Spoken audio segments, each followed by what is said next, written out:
Yes, definitely going to need water. I need water. So he's got a pair of waters.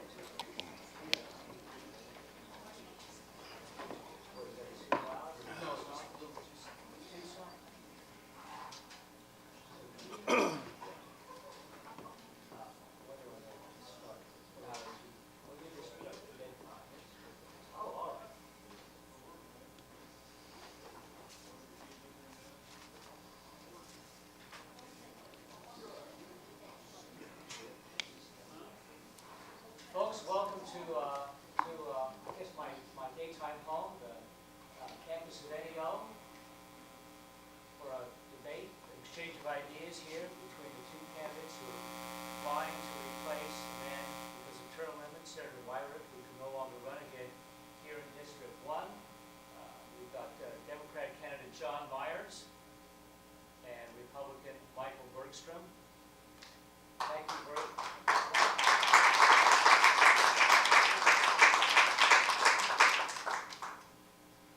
We'll try to maneuver our ways, gentlemen, through a broad brush of topics here in the state of Oklahoma. We haven't done a coin toss, but let's open with an opening statement. Dr. Myers, who's a veterinarian, you go first. Give us roughly 2 minutes as to why the voters 2 weeks from tomorrow should elect you to represent them in the Oklahoma Senate.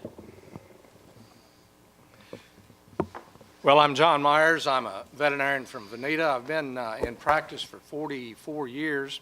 I've been married to my wife, Debbie, for that number of years.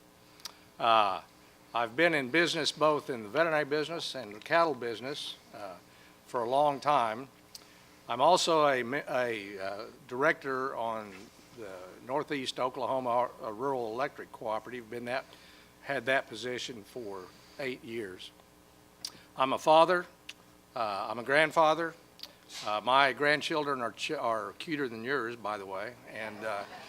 And I'm a veteran.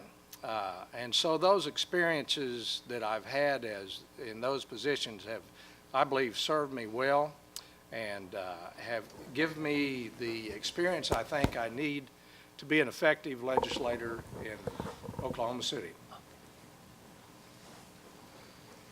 All right. Mr. Bergstrom. I'm Michael Bergstrom. I'm a teacher in Blue Jacket. I've been teaching there for the last 17 years. I've been married to my wife, Robin, in December it'll be 39 years. We have 4 children and 12 grandchildren. One that my son's first daughter, she passed a few days after she was born, but we still consider her our granddaughter. And we have a 13th grandchild on the way. And all of my kids and family, we all live here in Northeast Oklahoma. Before I was a teacher, I worked for about a decade in journalism, reporting. I was a freelance writer for quite a while. And before that, I spent a decade working in surveying and for engineering departments. I have a wide variety of skills. I think I have a good background in understanding government, a good background in writing, a good background in teaching, and I understand the education system pretty well. So I think that all of these things, and the fact that I want to be a full-time senator serving this district, and I want to work for you in this district, putting my constituents first, and I think all those things will make me a good senator to serve you. Question number 1. First question, I guess, is self-interest concerning the future of schools, or NEO, schools throughout the state. What is your recommendation to the voters on State Question 779, which I should point out would increase the sales tax to provide more money for the schools and teacher salaries? Dr. Myers. Well, I'm in favor of 779. I feel like it taxes those who can afford it least, but I'm afraid that there is no other alternative on getting our teachers an equitable salary. If you go and talk to the superintendents around this district, which I have, you'll find out that maybe they have a full cadre of teachers, but the applicants are down by quite a bit. The other thing is, I know several school systems that were hit by teachers leaving to go to Kansas or Missouri or Arkansas, some of them fairly get late in the game in August. And if we don't get the teachers a living wage, that's going to be more of a problem, and we'll have less of a quality education. Mr. Bergstrom. Well, I agree that the teacher pay is a serious issue. As a teacher, I certainly understand that. However, I do not believe that the penny sales tax is the best answer. I'll give you a couple of reasons why I don't think it's the best answer, and then I'll give you an alternative. The penny sales tax right now throughout the state, in most municipalities, we have about a 10% sales tax. In some places, we have even higher than that, some a little lower. We raise that penny, another penny on that, we're up to either the highest or the second highest sales tax in the nation. Now, we already have, as I go throughout the district and meet and talk with people, I've had lots and lots of folks, Veneta, Miami, all over, tell me that they leave and go to Joplin or other places to do like grocery shopping because of lower sales tax. And they make many other purchases outside the state because of the sales tax as it is. Raise it another penny, and we're going to see even more of that. Municipalities will have difficulties passing bond issues, being able to get, for example, in prior they had an 1/8 of a cent sales tax increase they wanted in August. It was defeated 80% to 20% by the voters because they did not want to pay higher sales tax. So they could not get, and I believe it's for roads that they wanted to fix. So if we raise it another penny, the voters are going to be more likely to vote down bond issues, things that the municipalities need. Plus, plus the working families is going to hit them even harder. And then to bring in economic development, to bring business in, to bring a business in, encourage them to come and say, hey, we want you to come here, and they're going to say, we want to come to the state with the highest sales tax in the nation. I don't know about that. An alternative that I've proposed is that we find out what the true regional average for teacher pay is, and we take, and I will, as your state senator, I will write legislation, and I will submit that legislation to take and have teacher pay raised to above the regional average. And we may not be able to do it the first year, but I'll submit it where over a period of a few years, we take and get the teachers up there, we get them started in this session, and we build it up incrementally where we're not breaking the bank. Because we're looking at a $500 to $600 million shortfall this next legislative session. We're not going to be able to just throw a lot of money. Now, if the people say they want that penny sales tax, if that's what they decide they want, then that's what the people have said and they've spoken, and of course we'll have to work with that. Mr. Bergstrom, in your campaign literature, you say you want, quote, a funding mechanism that is stable. What do you mean by that? Well, when I talk about a funding mechanism that's stable, we depend a little too much on the commodities. And I'll be honest with you, I'm not sure exactly what the answer is. I know that I am willing to meet with whoever it might be, look for good ideas, and I don't care if they come from Democrats, independents, Republicans. I'm willing to listen to anybody's ideas about how we might be able to take and get the funding for education stabilized so that we don't have to be so dependent upon the commodities that are so up and down. I'm not someone who is in favor, just jumps up and says, gee, I want to raise taxes because I'm conservative and I don't. But I'm also willing to look at ideas where maybe we move some things around, and maybe if there is some funding sources that we can tap that would be better, I'd be willing to look at it. Would either of you favor repealing the income tax cut given to us by Governor Callan and the Republicans in the legislature? Yes, I would. And yes, I think it was foolish. I think that letting it go through, now, let me say that this last session, when they let that tax cut go through, and I think that was $140 million in revenue that we would have had that they cut, and they knew that we were in a budget shortfall at that point in time. 1.3 billion was projected. To let that go through when you know that was just pure foolishness. And if there was a way for us to take that back for a little while, maybe not even permanently, but to just be able to have that available, I would consider it, sure. So you both favor repealing the income tax reduction for schools? Yes. I favor doing it, but not necessarily on a permanent basis. In other words, taking it back and using that, we could use that for schools, certainly. Do you like or endorse the idea of the Republican chairman of the State Finance Committee, who is retiring due to term limits, who favors exactly doing that? It did not go very far, but that's his idea.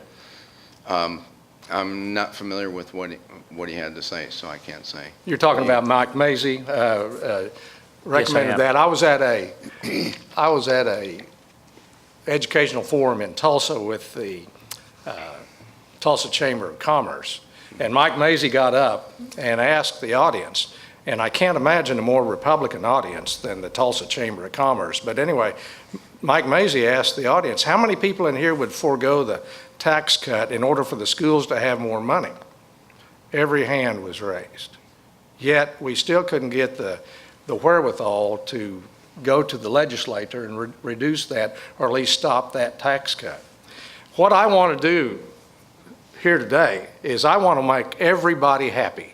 I want everybody to like me. I want them to go away from here thinking that that's a really good idea. How do we do that? How do we get the money to do these things? Well, you know, I've thought about that, and we hear we want to go find some money, or we're going to ferret out corruption and waste.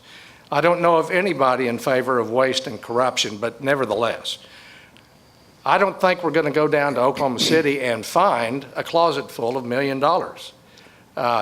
I know, and you know, where the money has to come from. And that money has to come from us and the businesses and everything else. We're out of money. Now, having ideas on where it comes from, I haven't heard yet. You know, there's some things we could do. We could fund the counties with more fuel tax. Now think about that for just a moment. If oil is low and gas prices are low, wouldn't that be the time to raise just a little bit the fuel tax? What would 2 to 3 cent raise there do to our county roads? Because the counties are basically funded through the fuel tax. And then when oil gets back to $100 a barrel, maybe we take that fuel tax back down. What about tax incentives for corporations? Are they working? I don't know. And I don't know anybody that can tell us they are. But we need to be able to measure how much good they're doing. If you can't measure it, you can't manage it. There's several other things that we could do, but they all have the appearance and the reality of raising your taxes. And we've got to, if we're going to have a good education and we're going to fund basic core services, we've got to look that straight in the eye and not go around looking for things, for good ideas. The good ideas we know, they just aren't very comfortable. Nobody minds raising taxes on somebody else. Well, actually, what you were talking about right there with the increase in the tax on gas prices when they're low and then possibly lowering that down when the gas prices come up, I tend to agree with that. In fact, I've had discussions with some others about that idea as well. So I think that when I talk about looking for good ideas, that seems to be a good idea. That's something I would certainly consider. I don't, I'm not someone who's going to make, just like I don't think you are, neither of us are going to go around making a bunch of empty promises. But that type of thing is intelligent. It's something that I think can work, and I'd gladly work towards something like that. So unanimity, you both agree that there's a possibility for a fuel tax for education. You both endorse repealing the income tax. Is there something you both would rule out in terms of new revenue that would benefit the schools that you feel the voters don't want? Or phrased another way. Yeah. Give you a moment to ruminate here. You've told us that you're in agreement on some of these issues when it comes to funding. Are there some funding options that you both find unacceptable? To one extent, the sales tax I find objectionable but there's no alternative. So I wouldn't want more sales tax, let's put it that way. My father-in-law was an administrator at Oklahoma State University, and he used to tell me the easiest tax to pass is the sales tax. The hard work is raising the income tax or raising those taxes which affect people whose jobs are directly affected by it. Now, it looks to me like the fairest thing is the income tax, but I'm not sure that we've got enough people in the House and the Senate to pass any kind of income tax because it takes a supermajority to do that. So it's nice to say, well, things could look better if we did one thing or if we did another thing, but we've got to face reality and say we are in a crisis. We are in a crisis. My 3 children were born in Craig General Hospital. My 3 children went to Veneta Public Schools. My 3 children had to leave Northeast Oklahoma to get a good paying job, which they have, by the way. I think I wish their salaries were in this district. Now, Craig General has delivered its last baby. Yeah. The school system this summer said they wanted volunteers to mow the lawn. Something has gone wrong here, and we need to fix it. We're in a crisis, and it's a revenue crisis, not a spending crisis. Do you feel there's something we can learn from the successes right across our border in Northwest Arkansas? I always feel like we can learn things from Arkansas. You're going to have to clue me in a little more on what... Well, Mr. Myers, you said you're a father, a grandfather, and if I heard you correctly, you're a veterinarian and you're a cattleman. Mm-hmm. All right, so you've got some experience with animals. I do. And we have a question on the ballot relating to animals and farming. That's state question 777. Tell us your position, how you stand on the so-called right to farm initiative. Well, this is an easy one. First of all, I think those people who are in favor of 777 will have to admit that it's unusual to take one particular industry, agriculture, and single it out as not being regulated. The other thing, I think the people in favor of 777, the right to farm, will tell you that they realize that should a discrepancy occur, then that will be resolved in the courts. Now, I have a lawyer friend in the audience here, and they always say that there's 3 people involved in a court battle, and one of them always wins, and that's usually the lawyers, and I think that is a true statement on this particular case. Now, the people that are opposed to it will have to admit that any regulation that comes about that impedes production has one eventual outcome, and that is raising food prices. They will also have to admit, these people that are opposed to it, that animal industry, animal agriculture has done a great job of addressing those concerns by the consuming public. Are you worried about hormones? Are you worried about antibiotics? Are you worried about animal welfare? Do you not like the way that animals are treated? And yet we go into those things and we resolve those without regulation. I look out here among some of my clients, and I don't know how many tens of thousands of dollars they've spent on better facilities that are less stressful and more humane. They've done that without regulation. So that goes on the other side. There's also no shortage of villains in this. The American Legislative Exchange Council is backing this, and that's when you say the ALEC to all the school teachers, they shudder with horror. Mm-hmm. Then the people that are backing the opposition are PETA, People for the Ethical Treatment of Animals, and the Humane Society, both organizations of which are trying to run animal agriculture out of business. They want you eating no more meat. Well, once again, there's no shortages of villains. They've got good points and bad points on both sides. I cannot be in agriculture or animal agriculture as long as I've been working strictly with cattlemen, I cannot do that and in good conscience not support 777. I will admit there are some problems with it. Good points and bad points. It's kind of like having a constipated dog. You feel sorry for the little guy, but for 2 or 3 days you don't have to clean up after him. So 777, you are affirmative. Yes. All right, Mr. Bergstrom.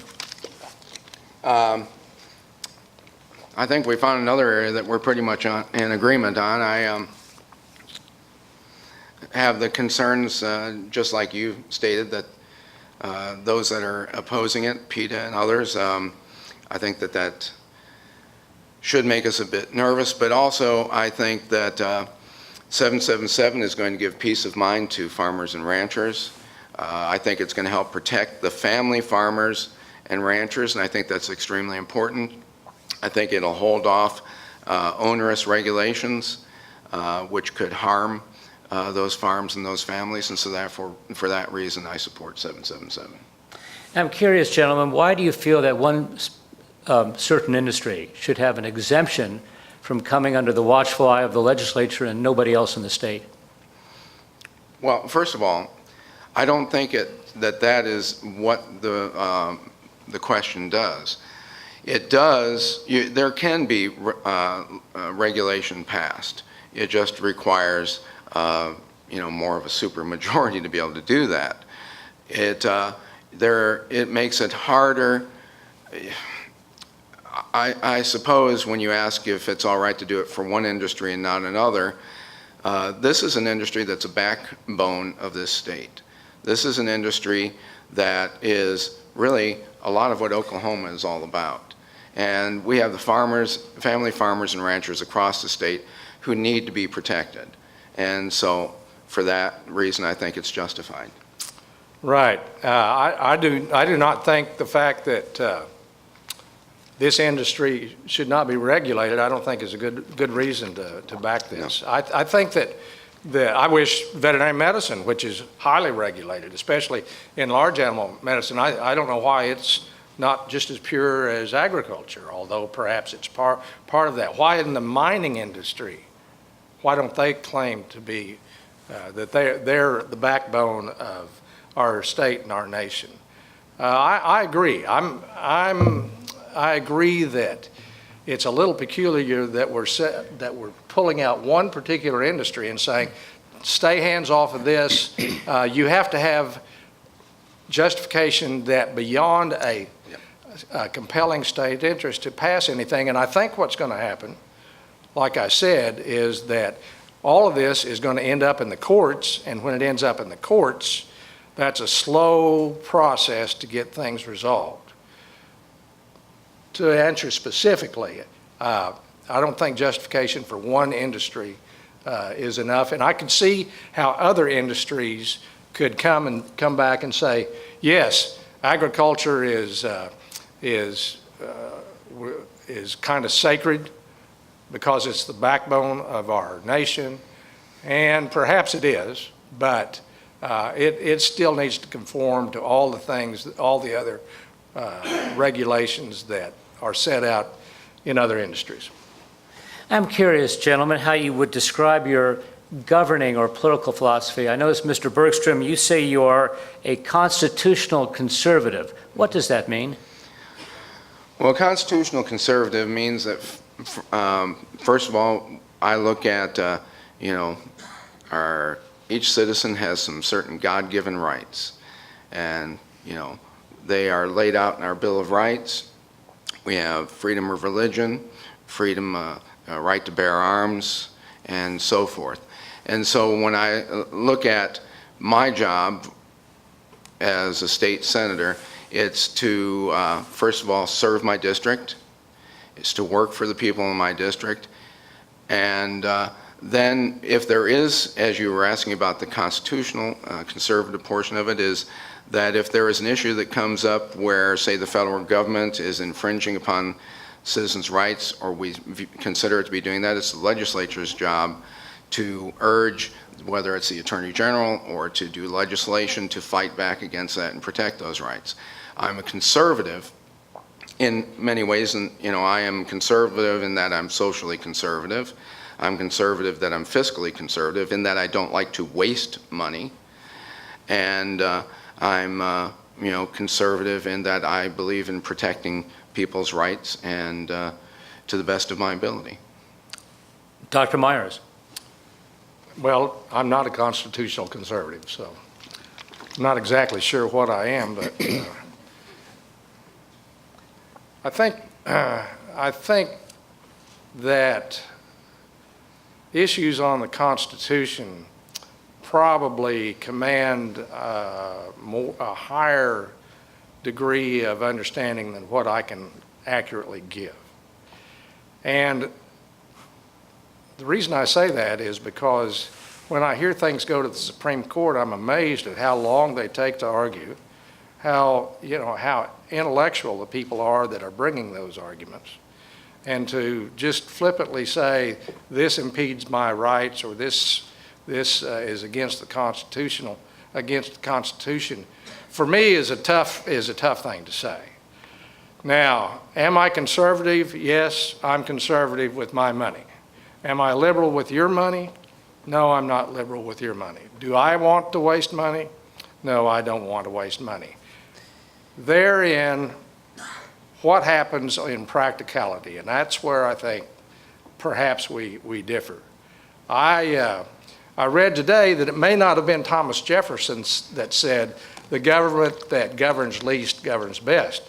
It was on the first line of Thoreau's Civil Disobedience. Mm-hmm. And so Jefferson may not have said it. The point being is that it seems to me like when people say they are conservative, constitutional conservatives, what they're saying is that I don't like government. And when they say I don't like government, they don't want government doing anything except to somebody else, it seems like. I feel like treating people fairly, looking at the laws that exist and see if they conform to what is fair and everything and constitutional. I believe that's where I would fall down into an area I believe is called pragmatism. Well, in regards to constitutional conservatives or someone who don't like government, I would tend to disagree with you. I don't have a problem with government as long as it's good government. And I have a problem with government when it intrudes in places that it shouldn't be intruding. Yes, I'm someone who is fiscally conservative, and I expect that the state of Oklahoma should be fiscally conservative. They should be careful about how they're spending the citizens' money. Does that mean that I think they should not be spending the citizens' money at all? Of course not. There are those areas like education, public safety, right on down the line that we need to be spending money on. But we need to be making sure that it's being spent well and being spent wisely. And we need to look for those opportunities where we can find the things where we can benefit the citizens the most. So constitutional conservative or conservative does not have anything against government in general, just government that goes into places where it should not be.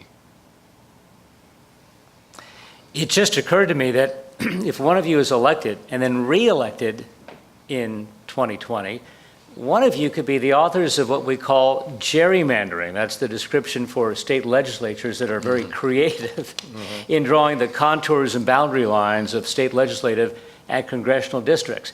My question is this: should Oklahoma follow the example of, let's say, Arizona, New York, and California that has removed the legislature from redrawing the district lines and given it to a nonpartisan citizens panel? Well, I think the system as it exists right now probably could be improved upon quite a bit. I would like to get the legislature out of the districting out of the redistricting and do away with gerrymandering. I think I basically agree with that. I think that if you look at, say, for example, the Senate 3 district, 3, I think, is a good number because it looks like a 3-year-old drew the district. So I think that, yeah, we need to, it'd be a good idea to look into something like that and do away with the gerrymandering. Okay, let's talk about alcohol. State question 792. Do you gentlemen endorse 792, which would expand the types of businesses that could sell alcohol? Dr. Myers, go ahead. I don't have strong feelings on this. I think that it would make things more convenient to those people wishing to purchase alcohol as they go in to buy Fritos. But I don't know that it's particularly a question upon which I would rest any kind of my reputation or a great deal of effort. I know those people that are in favor of it are going to be the bigger companies, the bigger stores. And then I know that my friends who have small liquor stores will really hurt from this. They've traded having somewhat of a monopoly on wine and spirits for being able to sell a bag of ice. And I don't think they're gonna come out on the high end of that. Yeah, this is, again, like John said, this is not one that's at the top of my concerns list. However, I will support this question. I think that it accomplishes a few things. It makes us more in line with what's going on in other states. It will allow people to be able to buy regular beer and wine in the grocery store, but also it opens up where our wineries, which we have a growing winery business throughout this state, where they'll be able to export their product. And also, if there are people in the state that want to buy, say, order a bottle of wine right now, you cannot order it from out of state. So this will open it up where people can order things like that in. And I think it'll also, I've had a number of people tell me as I've been going around and knocking doors and talking to folks that, yeah, they go out of state, they go to Joplin to buy their groceries, and by the way, when they're there, they go buy their beer and their wine and everything else over there. So, and not just groceries, but they buy lots of other things as well, or go out of state. So I think that by doing this, it'll make it better for us to keep the sales and the taxes that would go with that in the state, and will improve things for the state overall. A question about the death penalty. On June 29th, 2015, the late Antonin Scalia wrote a decision, I think it was 5-4, upholding Oklahoma's chosen method for the death penalty. We have a question on the ballot on November 8th, State Question 776, which would seem to protect the means by which Oklahoma would engage in the death penalty, as long as it's not, quote, cruel or unusual. Your position, starting with Dr. Myers. Right. I'm not a proponent of the death penalty. I think it flies in the face of what I believe in as far as how we should treat people. Cruel and unusual punishment. When we had the botched execution, it wasn't so much that that what happened was all that rare. It's just that on a public stage like what it was a farce. We were using drugs. If an employee of mine made a error like that of using the wrong drug come in, I would be incensed. That employee would no longer be with me. Now, so the question is what procedures do we have in place to keep that from happening? Now, I have no sympathy for that man and the terrible things that he did. Don't get me wrong there. But if we can't monitor our executions any better than what we did the past 2 times, then I think something seriously is wrong with that method. Now, I think what this does is it just says that if we use a certain method, it will be okay, and if that's not determined to be okay, then the death penalty will still stands. My problems go back deeper than just what Oklahoma wants to use as means of execution. Mr. Bergstrom? Well, I guess, first of all, before I answer that, John, I didn't understand whether you said you were in favor of it or... In favor of the, I'm not in favor of the death penalty. I don't know question. the Are you in favor of question. the question? I'm probably going to vote no on that question. Okay. I think I will vote yes on the question. I'm not a fan of the death penalty in that I think that too often we have people sitting in prison for too many years with too many appeals, and it costs us too much money. And it's a terrible situation for those individuals, and it's bad for us, I think, as a society. However, we do have the death penalty, and I think in many cases it is absolutely appropriate for the crimes that are committed. And so because of that, we need to keep the death penalty in the state of Oklahoma. We need to have it where if something is ruled inappropriate, that there are other means and the death penalty itself is not struck down. So I would vote yes. Yeah, I'm wondering about that, though. And this is nothing against what Michael said, though, but we thought we had a good method of execution, but we can't get the drugs to do that now. People are, I look at the people that are in charge of that. I just think there's a lot wrong with the death penalty, and I'm not, this in no way will keep us from having executions. It will not. This does not refute the death penalty in Oklahoma. It just gives a means to, by which we can retain that method of punishment regardless of whether the particular drugs or whatever else method is deemed appropriate or not. The governor of Virginia, Democrat Terry McAuliffe, has restored the voting rights to thousands of felons. Good idea?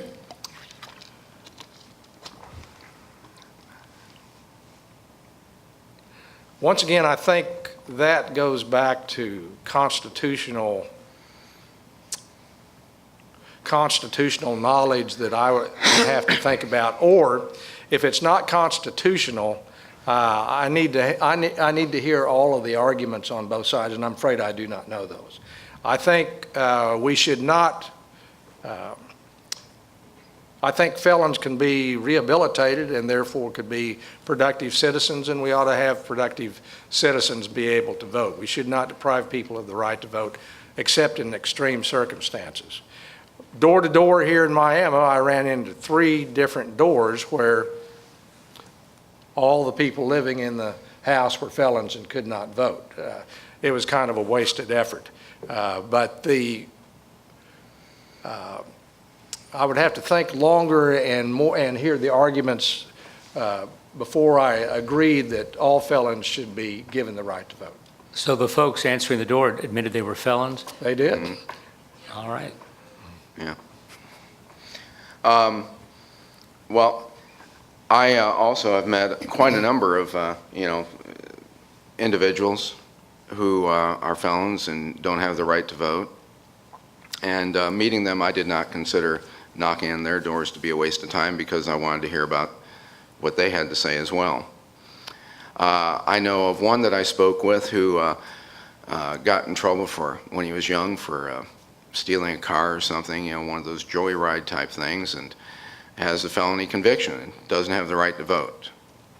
Well, I would be more than willing to look at a situation where we are able to have people pay their debt to society, have a period of time where they can be rehabilitated in our society where they get the right to vote back under certain circumstances.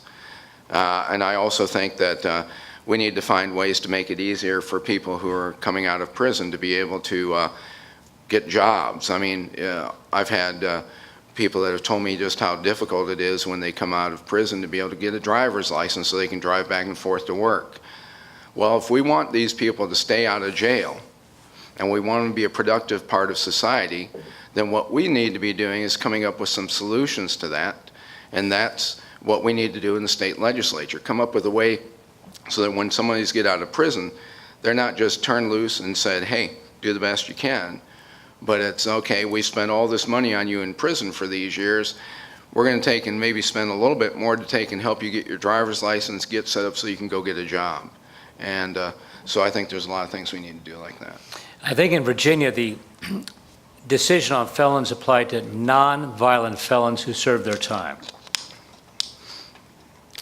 Sounds reasonable, but I'd like to hear the arguments on. Yeah, I'd have to hear both the sides. specifics, but I'd certainly consider something, you know. How do you feel about early voting? We used to all vote on a specific day, a specific time. We have early voting here, as do many other states. I do it, you know, the last time, I think the last 2 times that my wife and I went and voted, we went, I think on Saturday before the election and voted at the courthouse. I think it makes it easier for a lot of people who oftentimes during the week, you know, they might have difficulty being able to get in and vote. I don't want to have some extended early voting where it's a month ahead of time or something, but, you know, I don't have any problem with the system as we have it right now. Tom, you've hit another question that we both agree on. You better be working on something a little harder to where we can get some disagreement going here. So, early voting, plain and simple, the more people we get to vote, the better off our democracy is. Mm-hmm. And if early voting accomplishes that, then I'm in favor of it. Oklahoma holds its presidential primary in March. Some have complained in this room, in fact, that we could maximize our influence by holding it earlier. What do you think? And of course, we ought to point out that state law in New Hampshire mandates, I guess for eternity, that that primary always come first, and Iowa has a law mandating that their caucus always come first. But we certainly could maximize our influence by moving it up maybe the week after New Hampshire. But I don't hear anybody in the state talking about that to maximize the state's influence. Why not? Well, I think the way our state is aligned politically, there's no reason to come to this state, so and campaign or anything else. And I think moving it up, I would be real surprised if our influence in Oklahoma was enhanced very much at all. Be honest, I'm not sure what I would think about that particular question. You know, I'd have to know more. What did you mean there's no use coming to the state, campaigning? Well, if there's no use to come to this state because the state always votes in one particular manner, and people recognize that and assume it's going to vote that way. Now, perhaps one of these days things will change. And Well, at that time, then maybe having some influence earlier in the game might be advantageous to us. Well, of course, now in the primary season, you know, we're looking at Republican primaries and Democrat primaries. And yeah, I do think that Oklahoma does play an important role in those things.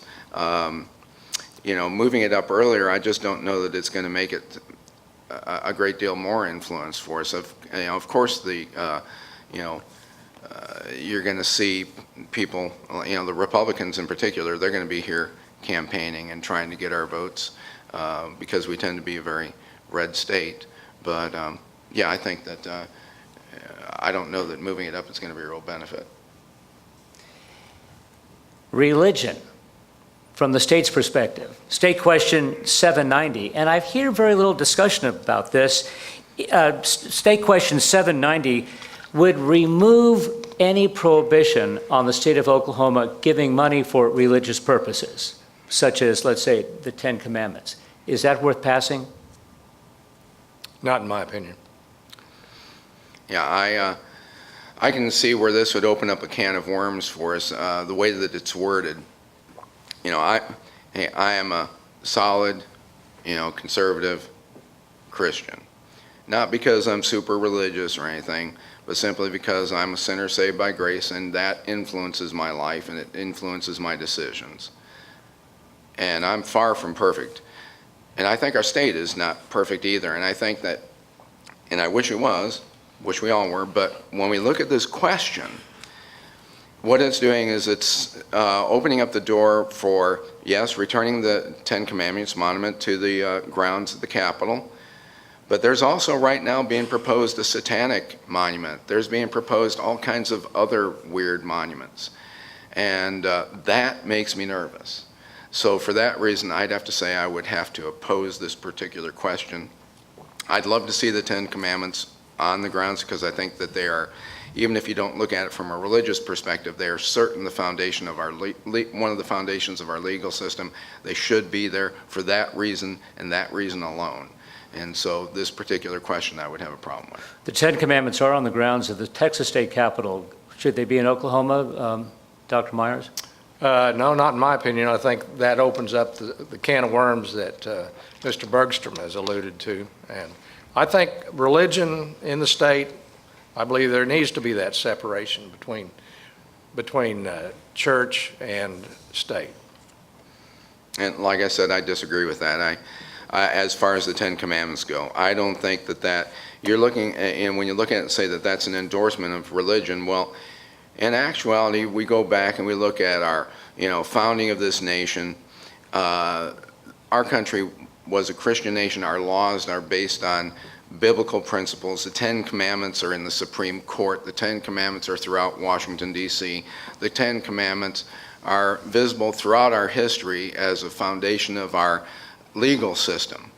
For that reason, and that reason alone, without taking religion into it beyond that, they should be on the grounds of the state capitol because they clearly reflect our historic past, our legal past, and they're important for that reason.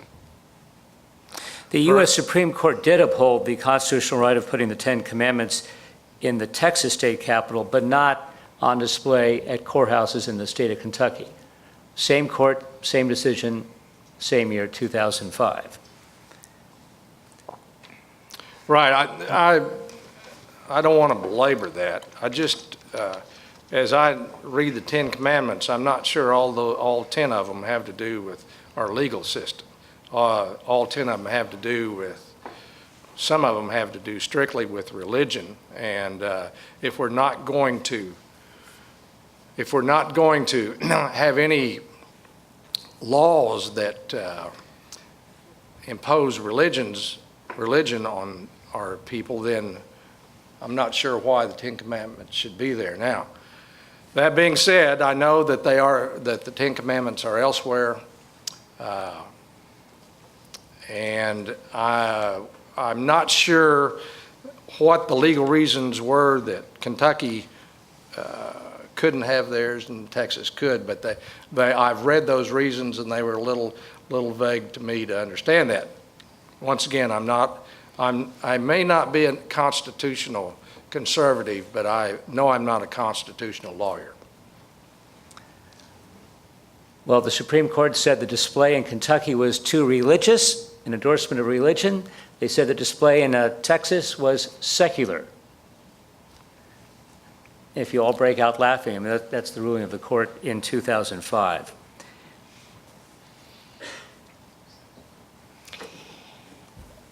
As you've knocked on doors, and I'm curious, how many doors have you each knocked on, and how do you feel doing that? I mean, is that something you do with trepidation, or do you look forward to talking to people? I've knocked on thousands of doors. I enjoy it. I was very pleasantly very pleasantly surprised to find out how much I do enjoy it. My wife and a friend of ours, we were out all day Saturday knocking doors, and my wife tends to go with me on the weekends, and then I'm a teacher, so I have to be in school all day, and then after I get out of school, I'll usually go out knocking doors. So I've done it a lot, and this is, for me, that is just a great joy to be able to go and talk to the people, to be able to, some people, you even have the people that shut the door on you and that, it's like, yeah, okay, fine, you move on. And then you come up and you meet someone, we ran across this woman who was a Marine and Navy vet Saturday, and she was telling us about the problems that she'd faced and that other vets were facing, and how she was dealing with the aspects with the VA and all things like that. Well, we stood there, we talked with her for 15 minutes, and it gives me a great appreciation for her as an individual, and it gives me, by meeting people like that, it helps me to understand the issues and problems that people have, so that maybe when I'm state senator, I hope that I can do something to help them out and understand what's going on. I don't know that I could say thousands, but it's in the thousands, I guess.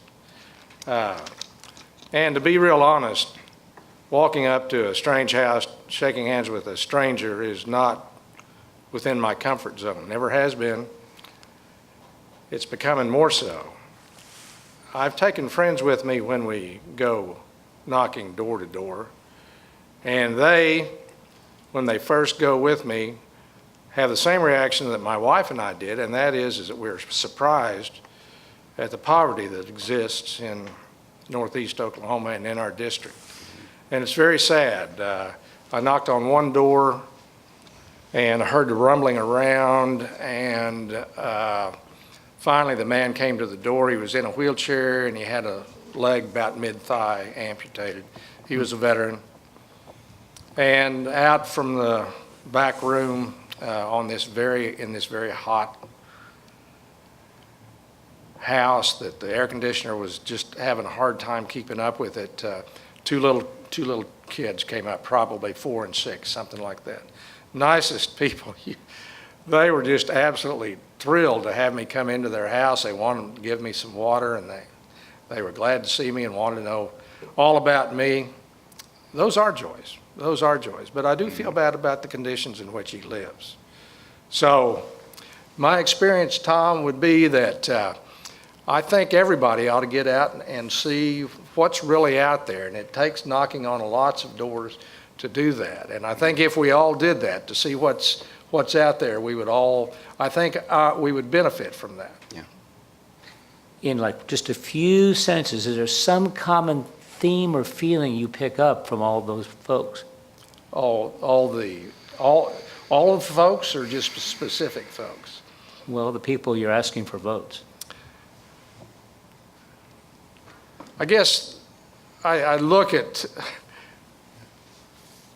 Saturday afternoon at 2 o'clock, football game's on, and I hear a knock at the door. I'm not sure how anxious I would be to have somebody come in and hand me a pamphlet. Yet the sense that I get is that people are happy to see me, for the most part, happy to tell me what the score is in the football game. And I think it pleases them that somebody cares enough to get out to their place and talk to them about having their vote.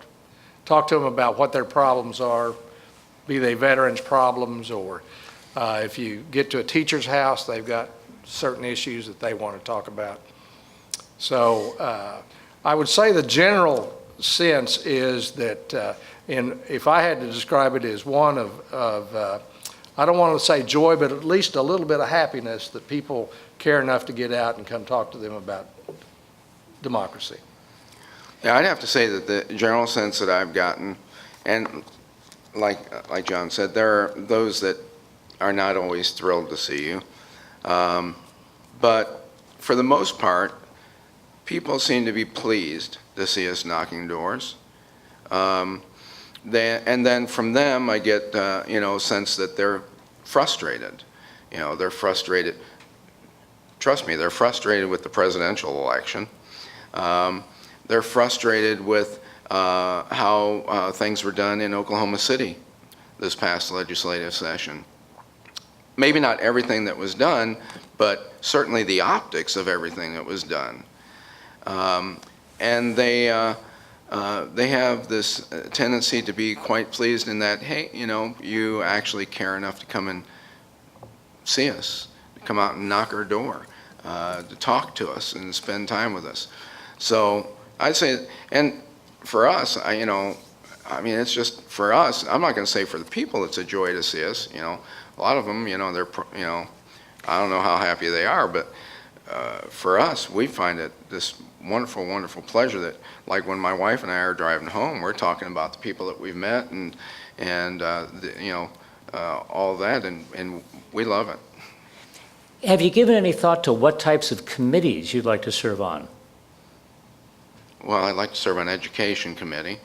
Matter of fact, I was just talking with Senator Ford, who is on the Education Committee, and we were talking yesterday. I saw him on Thursday, and I was talking to him yesterday about that committee and the fact that they're looking into recommending where students are able to go to high school and college, take more classes that way, and things like that. And that's I think something like that's a good idea. So I would not mind working on a committee like that. I'm also interested in dealing with issues of overregulation, looking at regulations that maybe need to be gotten rid of or maybe updated so that they're more efficient and they deal better and more fairly with businesses. And I was told about a restaurant, cafe, where the state had come in and they had, I think they were oval stainless steel sinks, and the regulations had changed and they were required to replace them all with rectangular stainless steel sinks. I mean, and throw all that money away on something silly like that. I would not mind sitting on committees like that. And committees for Dr. Myers? Right, I would like to be on the Agriculture Committee. Since I'm a veteran, I would like to be on the Veterans Committee. I'm interested in education, but the real deal is the budget. Yes. How do we get this thing solved? How do we get a revenue stream going that will fund our core services? I think that's got to be where the action is, and I'd like to be where the action is. Yeah, I wouldn't mind being on the Budget Committee either, so I'm right up there with it. Some say Oklahoma is becoming competitive with California in earthquakes. We had a big one here on September 3rd, yet I don't hear a lot of discussion about state remedies or legislative remedies dealing with fracking or whatever is causing them. I thought there was a moratorium put on some of the putting the stuff back into the well.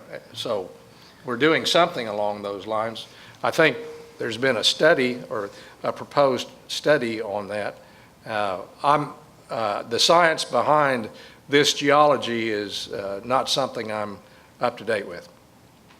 Yeah, could you clarify what you're asking in that question? Do you support a ban on fracking? Do I support a ban on fracking? I would have to say, well, I know that Governor Callan had issued a moratorium on the fracking, just like you said, and I think that was wise, and I think we need to understand the science a little better to see just how bad a situation we could end up in this state with the earthquakes and that. I don't know what I would say that I want to issue an all-out ban on it at this point in time because I simply don't know enough. Support a ban on fracking? Do I support a ban on fracking? Not without more information than what I have right now. Right. What type of information do you need? More. I need A lot more. I'm used to studying scientific abstracts, and I think that hand me one of those or a few of those and we could get to the bottom of this, but not right this moment. All right, gentlemen, we've been communicating with one another for over an hour. Let's give us a good closing statement about why you should be elected on November 8th. I think I'll start with Mr. Bergstrom because I started with Dr. Myers, correct? So go right ahead. Well, the reasons that I should be your state senator, well, number one, when I'm elected state senator and I take office, I will leave teaching and I will go into being a full-time state senator serving this district. I will be working for this district, for the people of this district. And that is what I want to do. I'm not interested in doing anything else. So that's the first thing. You'll have somebody who is accessible. You'll have somebody who is working hard for you and listening to you.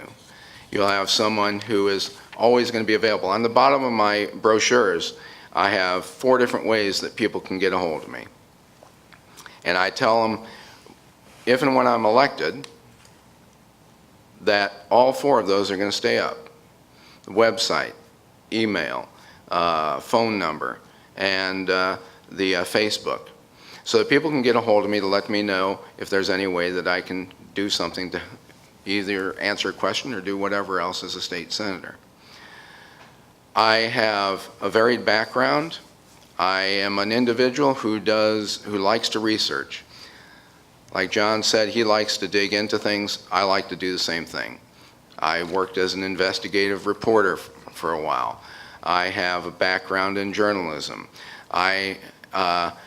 Years ago, I worked for 5 years for county government in engineering department, and I was the assistant to the county surveyor. And I actually helped write some of our regulations and some of our, as far as dealing with right-of-ways and that. I have been a political junkie my entire life. And I enjoy what I'm doing. I enjoy meeting the people. I enjoy going out and finding things out. And so I want to serve this district, and I want to be here for you. And that's some reasons why I think you should elect me. And also, education will, of course, be a top priority, including NEO. We need to restore funding to NEO that's been being cut over the last 10 years. Thank you. Dr. Myers. Well, first of all, I've got 2 things. One is that I will continue to practice veterinary medicine as much as I can. My first loyalties will be to my family and to the state of Oklahoma, and I will not interfere, but I've got lots of clients that I want to get through the winter. I want them to have their cows in good shape. I want their bulls to be fertile. And so I will not completely give up on practicing veterinary medicine. But what I really want to do is I want to tell you about my high school experience in Latin. And when I was a 11th grader, I had my second course in Latin. And we studied, as all second year Latin students do, Caesar's commentaries on the Gallic Wars. And instead of having a student read some of the passages, one day, Mrs. Edwards, who was kind of a 4x4 round teacher, very good, but she decided that she would read a passage. And as she read the passage, tears started rolling down her eyes, and she got very emotional, and the class got quiet. And we had no idea what Ms. Edwards was talking about. We later found out that it was a passage in the commentaries that had to do with Caesar returning to camp to find out that part of his battalion had been attacked severely, lots of people injured, lots of people dead, and he was going over the courage and the bravery that were exhibited by these people. The classroom was quiet. The classroom was silent.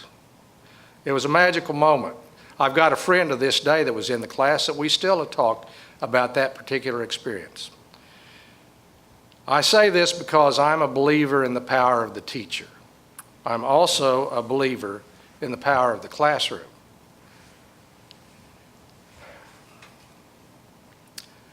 What she was saying, what she was relating to us, was not so much language, because we didn't know what she was talking about. What she was talking about was communication. You have the opportunity, you have the responsibility, and you have the choice to pick a senator, and you want the senator that best can communicate. You want the senator that will take your yearnings, your desires, your needs to the state capitol and communicate those to the people in our capital. You also want a senator that can come back and relate to you what it is that's going on down there and why things are happening that way. Communication is the key. I feel like I'm a good communicator. I would appreciate your vote. And I thank all of you. I didn't realize it'd been an hour, but I thank all of you for coming. I thank NEO for hosting this. Yeah, I would like to thank you very much for the good job that you did, Tom, and for NEO hosting this, and I appreciate everyone coming out for it as well. Good way to.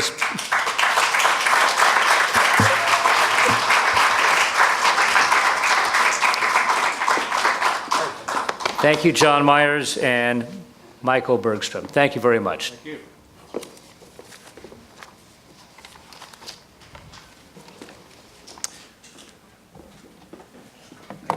Thank you for your time.